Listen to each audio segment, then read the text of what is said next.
बांग्लादेश में परसों हिंदू को जिंदा सड़क पे जलाया, चौराहे पर बांग्लादेश में। क्यों जलाया? क्योंकि वो हिंदू था। हेलो, अस्सलाम वालेकुम।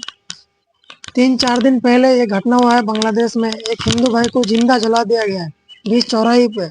क्यों जला गया है ये तो हमें नहीं पता, लेकिन कुछ हिंदू भाई बोल रहे हैं कि मुसलमान के अंदर इंसानियत नहीं है, मुसलमान ऐसा है, ऐसा है, इस्लाम ऐसा है।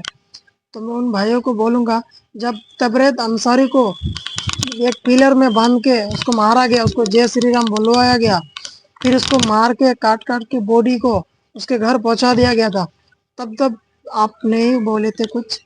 तब आप तो नहीं बोले थे ना कुछ, तो फिर अभी